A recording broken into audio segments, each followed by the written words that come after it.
Donc South Pole, qu'est-ce qu'on fait? On accompagne les entreprises sur leur stratégie climat, donc avec tout un volet de conseils sur les bilans carbone, les trajectoires de décarbonation, et avec un volet sur les projets de contribution climatique.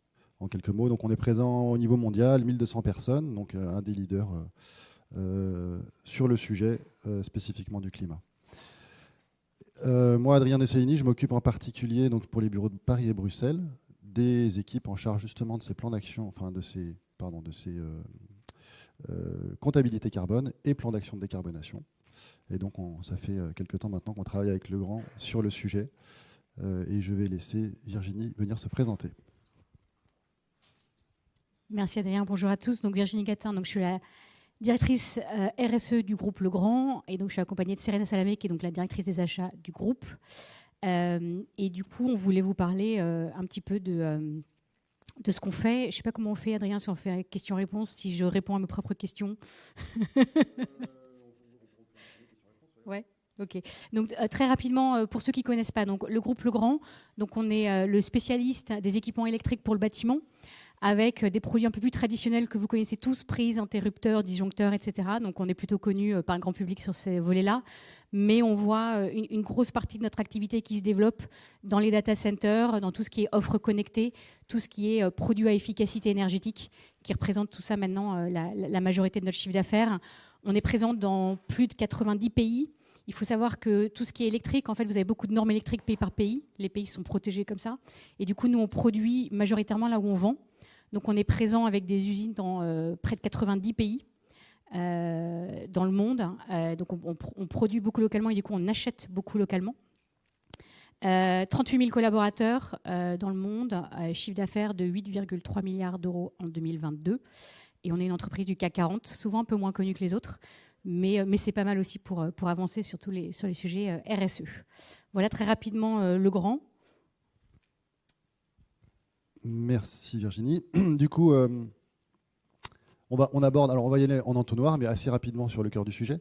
Mais déjà, si vous pouvez un peu nous expliquer qu'est-ce que la stratégie environnement de Legrand, quand est-ce que vous avez commencé, est-ce que c'est récent ou pas, et voilà. Alors, je ne vais pas aller dans beaucoup de détails parce que ce qui est intéressant, c'est le focus achat, mais très rapidement, donc, ça fait une quinzaine d'années qu'on travaille sur le climat, très clairement, historiquement, sur le scope 1-2, faut être très clair. Pendant un certain nombre d'années, on s'est vraiment focalisé là-dessus. Ça fait à peu près 8-10 ans qu'on calcule le scope 3. Ça fait maintenant 2 ans qu'on agit vraiment sur le scope 3. Donc, l'empreinte carbone de Legrand, c'est à plus de 95% le scope 3.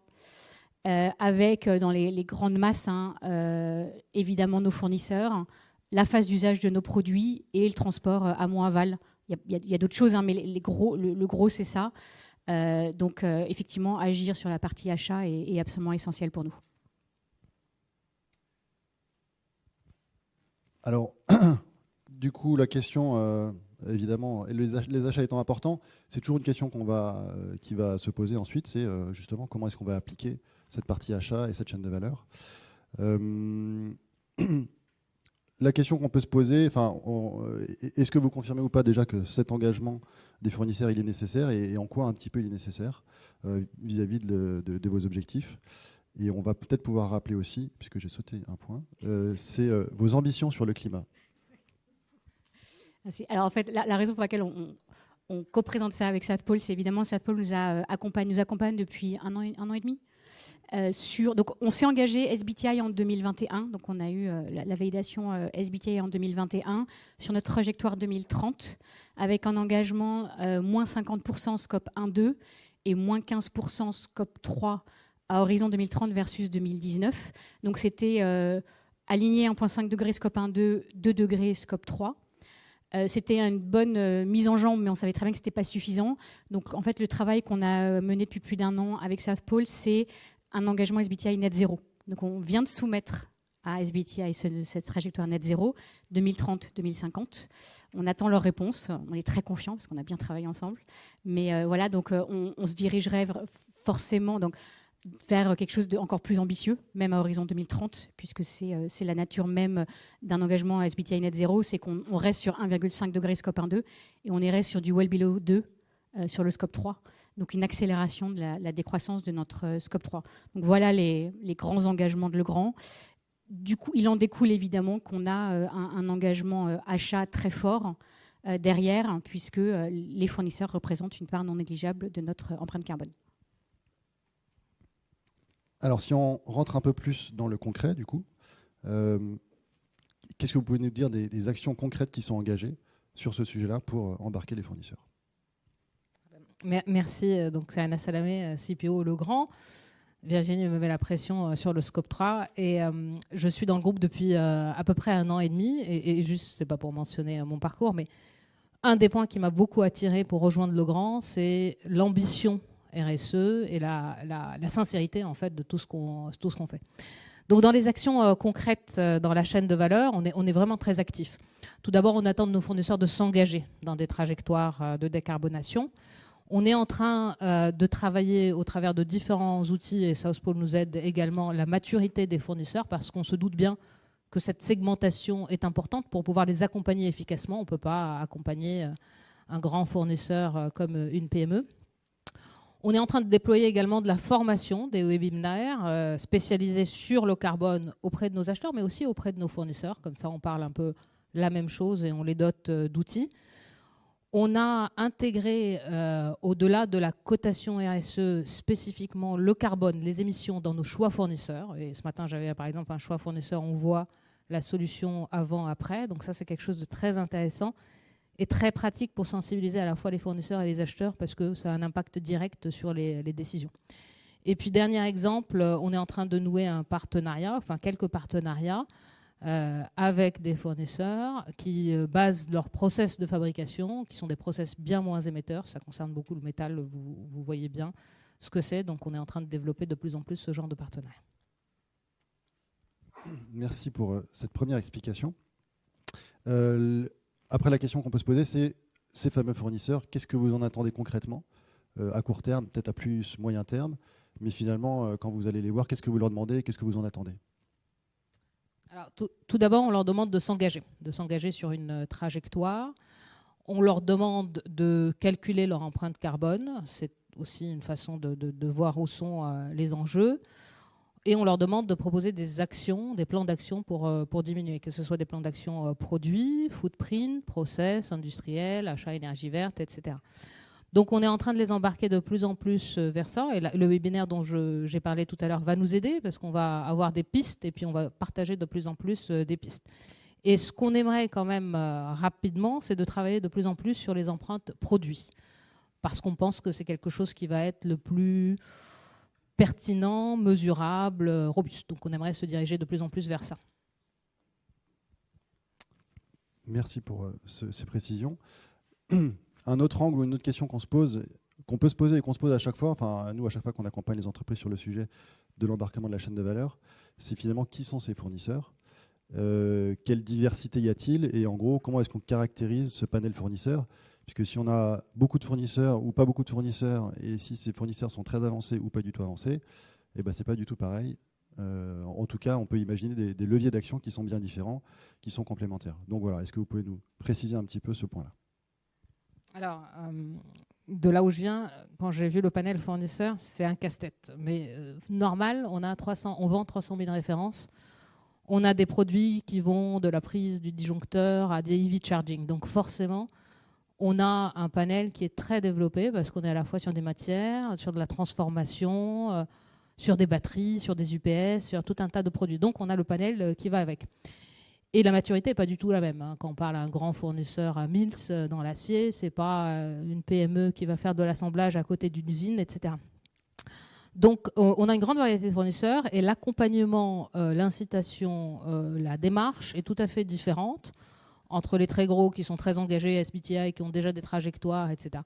Avec eux, on va vouloir plus construire des choses, peut-être développer des partenariats, mais il faut absolument qu'on arrive à accompagner les plus petits parce qu'on en a besoin, parce qu'eux aussi, ils en ont besoin, et s'ils ne le font pas pour nous, de toute façon, ils le feront pour eux ou pour les autres. Donc, on est plus dans une démarche d'accompagnement des plus petites structures. Alors, maintenant, il y a une question, il y a un mot que je vais prononcer qui est le mot data ou données. Ouais. C'est un mot-clé pour le carbone, mais c'est un mot-clé pour plein de sujets, mais notamment pour le carbone, évidemment. Parce qu'il y a la question de qu'est-ce qu'on mesure, comment on le mesure, et puis comment on le monitore dans le temps. Donc, il y a cette question-là donc de la donnée, comment est-ce qu'on va aller récupérer ces données-là et quelles données on va demander chez les fournisseurs, et du coup, comment est-ce qu'on va mesurer leur performance. D'ailleurs, comment est-ce qu'on définit la performance d'un fournisseur? Voilà. Alors, je vais commencer par la dernière. La performance d'un fournisseur, et ça c'est un des grands changements aussi dans l'esprit des acheteurs, on n'est plus du tout sur une performance économique. On est sur une performance aussi RSE, au sens large. Il y a beaucoup d'outils dans ce domaine-là. Et on est sur de la performance CO2. Et c'est bien une transformation dans l'esprit des acheteurs, c'est de raisonner panel stratégie avec ces éléments-là et pas que sur l'économique. Après, sur la question de la mesure, c'est un sujet challenging, très challenging. Déjà, récupérer la data est un challenge, mais c'est surtout la mesure, parce qu'il n'y a pas de mesure standardisée. Et d'ailleurs, les fournisseurs s'en plaignent. Quand j'en discute également avec mes collègues CPO, c'est un des éléments difficiles, parce que il y a des sociétés qui mettent leur propre méthodologie et chacun s'y perd un peu sur quelle méthode utiliser. Et si on n'a pas un point de départ, c'est un peu difficile de mesurer comment est-ce qu'on va progresser. Donc aujourd'hui, on fait avec des approximations, mais très clairement, je pense que c'est un des facteurs clés de succès global qu'il faut absolument qu'on arrive à traiter, c'est standardiser la mesure. C'est une attente des clients et des fournisseurs, évidemment. Effectivement, là-dessus, bon, après, sur la comptabilité carbone, il y a quelques socles sur lesquels se reposer, comme le GHG Protocol, des normes internationales, mais c'est, je confirme en tout cas que nous, on le voit chez tous nos clients, c'est un sujet vraiment important et majeur. On va évoquer aussi le sujet de la fonction achat. En fait, dans les stratégies de décarbonation, il y a normalement toutes les fonctions de l'entreprise sont touchées, si c'est bien fait. Mais il y en a quand même qui sont plus touchés que d'autres. Et je dirais que les achats sont quand même notamment pour les entreprises qui ont des flux de production, c'est forcément un enjeu majeur. Et donc l'acheteur de demain, il doit forcément contribuer d'une manière ou d'une autre à la décarbonation. Et donc ça veut dire potentiellement qu'il doit être formé, qu'il doit avoir des compétences qu'ils n'ont pas forcément aujourd'hui. Là aussi, on accompagne souvent des entreprises. Et quand on vient sur la partie achat, le premier truc qu'on nous dit, oui, mais c'est l'acheteur, il faut qu'il sache de quoi il parle. Et là, ça commence à venir, évidemment, mais certains encore, quand on leur prononce le mot carbone ou CO2, ils n'ont pas encore les compétences requises. Donc voilà, la question globalement, c'est en quoi cette fonction achat, elle évolue chez Legrand et comment vous prenez en compte ça? Alors déjà, chez nous, Legrand, puisque vous dites si c'est bien fait parce qu'il n'y a pas un endroit dans l'entreprise où on ne parle pas RSE. Après, une fois qu'on a dit ça, les acheteurs jouent vraiment un rôle clé. Et clé à tel point, quand on est dans les recrutements, etc., on commence à me dire il faut prendre des profils RSE pour supporter les équipes, etc. Et moi, je ne veux pas que ce soit des profils séparés. Je veux que ce soit dans le métier de l'acheteur où la RSE fait partie, tout comme il y a quelques années, on parlait de baisse de prix. Quelques années après, on parlait de risk management, de hausse de prix. Maintenant, il faut qu'on parle de tout ça. Alors, c'est vrai que ça fait des notions de plus en plus importantes. Donc, c'est un rôle clé. Moi, ce que j'attends d'eux, déjà, et ça passe nécessairement par de la formation. Alors, la formation, parfois, c'est assez général concernant la RSE, mais il y a certains sujets, typiquement le carbone, qui sont très techniques. Donc, être sensibilisé, être formé. Moi, ce que j'attends d'eux, c'est de considérer l'évaluation fournisseur au sens large, c'est-à-dire évaluer leurs partenaires, leurs fournisseurs, y compris avec des critères RSE, y compris avec des critères aussi d'émissions carbone. Donc ça, c'est un grand changement. Et aussi d'accepter et de promouvoir les évolutions de process. C'est-à-dire que la RSE, on parle de KPI, etc., mais il faut que ça fasse partie des choix fournisseurs, il faut que ça fasse partie du risk management, de l'onboarding d'un fournisseur. Donc, tous nos processus, en fait, sont en train d'évoluer pour intégrer ce volet RSE. Et puis, en parallèle de ça, dans leur métier d'acheteur, tout comme il faut qu'ils aillent négocier des baisses de prix, il faut qu'ils aillent parfois séduire, parfois inciter des fournisseurs à travailler sur certains sujets qui nous intéressent, typiquement les matières recyclées, trouver des sources, parce qu'il y a certaines sources qui sont rares ou qui sont très demandées. Donc, ils ont à la fois un travail d'acheteur, d'aller trouver des nouvelles sources, de bouquets, etc., et puis transformer les processus pour intégrer la RSE dans toutes leurs activités au quotidien. Alors, est-ce que ces acheteurs, est-ce que vous pouvez nous dire quelles compétences vous recherchez principalement, et est-ce que, en termes de fonctions, d'ailleurs, ça fait évoluer un peu l'organisation des achats en termes de fonctions et pour prendre en compte ce nouveau paradigme? Alors, je ne pense pas que ça change fondamentalement, en tout cas moi, ce que j'attends d'un acheteur. J'attends d'un acheteur avant tout qu'il ait un esprit ouvert, qu'il s'intéresse au monde. Et on ne peut pas avoir un esprit ouvert et s'intéresser au monde sans intégrer la RSE. Donc ce n'est pas fondamentalement des attentes différentes, mais il faut qu'il y ait cet appétit et cette curiosité pour apprendre certaines choses.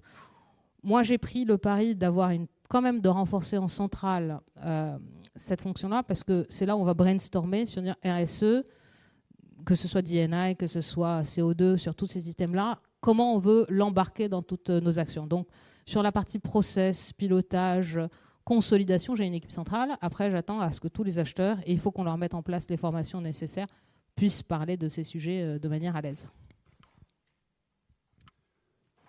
Alors, ça va être le dernier point de notre présentation. Ça, c'est un peu tout ce qu'on a vu sur du court terme.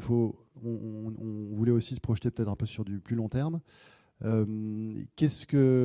À plus long terme, comment est-ce qu'on voit la coopération avec les fournisseurs pour que ce soit plus efficace, surtout dans une perspective de net zéro? Donc, je rappelle juste à notre auditoire, j'imagine que vous savez, mais net zéro, ça veut dire qu'on réduit 90% les émissions par rapport à aujourd'hui. Donc, en gros, ça veut dire qu'on doit inventer des solutions qui n'existent pas et des process qui n'existent pas encore aujourd'hui, parce que sinon, on n'y arrivera pas. Donc voilà, comment est-ce que, avec les fournisseurs, quels sont les grands leviers qu'on doit activer à long terme pour atteindre cet objectif qui est, on dit ambitieux, mais en fait, il est hyper ambitieux? Et je pense qu'il faut qu'on continue à les accompagner et même parfois les amener chez nous, leur montrer les exemples, qu'est-ce qu'on fait. En fait, ce n'est pas une relation vraiment acheteur-fournisseur, c'est une relation entre industriels, souvent. Alors, il n'y a pas que des industriels forcément, mais les accompagner, partager les best practices, partager les idées, c'est absolument essentiel. Et je pense que le deuxième point, c'est d'essayer de normaliser un maximum de choses. Autour de la RSE, c'est absolument... Alors bien sûr, il y a le challenge de la data, mais le challenge de la data, il sera plus facile à surmonter si on demande tous la même chose, sous le même format, si on prend toutes les mêmes méthodologies de mesure. Donc je pense que cette standardisation, éventuellement des initiatives sectorielles que moi j'aimerais bien développer d'ailleurs plus puissantes pour qu'on demande à peu près tous la même chose et ne pas être obligé à former le même fournisseur à 20 trucs différents, à 20 demandes différentes. Ça, c'est absolument essentiel parce qu'on sous-estime déjà avant la RSE, les acheteurs avaient beaucoup de choses à récupérer. Mais là, ça devient vraiment un tsunami. Donc, plus on va dans la standardisation, plus vite on ira vers l'analytique, le plan d'action, la stratégie, etc. Donc ça, c'est le deuxième point. Et le troisième point, je le disais, on n'est pas complètement dans une relation acheteur-fournisseur, même s'il y a quand même un peu, puisqu'on différencie ceux qui peuvent nous apporter de la valeur. Mais cette notion de développer des strategic relationships avec les fournisseurs, des partenariats, à la fois pour les amener, mais à la fois pour travailler plus en profondeur certains sujets, notamment sur les matières premières, pour y arriver ensemble. Je rebondis sur ce que vous disiez juste avant, Serena, dans l'objectif de normaliser, justement, d'essayer de simplifier et d'homogénéiser un peu tout ce qu'on demande aux fournisseurs. Est-ce qu'il y a des initiatives sectorielles que vous avez déjà identifiées ou ça reste à inventer pour le secteur de Legrand? Alors, pour nous, non, on n'en a pas encore, mais c'est un appel si vous avez des idées. Il y a déjà beaucoup d'initiatives dans la téléphonie, dans le luxe, je crois, dans les banques. Les banques sont assez actives là-dessus. Et à chaque fois que je discute avec des collègues CPO dans le secteur bancaire, ils en voient toute la puissance. Ils en sont à se dire, bon, bah, ça c'est un peu derrière nous. Alors un peu, c'est pas complètement, mais... Et puis on va pouvoir justement travailler les plans d'action. Donc moi, c'est quelque chose que j'aimerais développer. On n'a pas encore eu le temps de travailler. Je pense que c'est pas nécessairement purement dans notre secteur d'activité, parce que vu notre panel, ça peut toucher beaucoup d'industries qui peuvent nous accompagner sur ce sujet. Merci beaucoup, Serena. On arrive à la fin de notre présentation, donc merci beaucoup de votre attention. En synthèse, je pense que vous avez, vous aussi, de toute façon, a priori aussi ces challenges-là dans vos entreprises respectives. Mais effectivement, le chemin de la décarbonation, ça passe par l'engagement de la chaîne de valeur, ça passe par l'engagement des fournisseurs. Et il y a un certain nombre de sujets et de chantiers majeurs qui vont nous accompagner pour de longues années à venir, au moins jusqu'en 2100 à peu près. Mais ça m'étonnerait que d'ici là, d'ailleurs, on ait résolu le problème. Donc, on est parti jusqu'à 2500. Allez. Donc voilà, je pense qu'on aura besoin de toutes les collaborations sectorielles, intersectorielles et les échanges comme ce type de salon pour partager les bonnes pratiques, puisque on a là pour le coup tous un objectif commun et la compétition, en tout cas la coopération est requise. Merci à tous.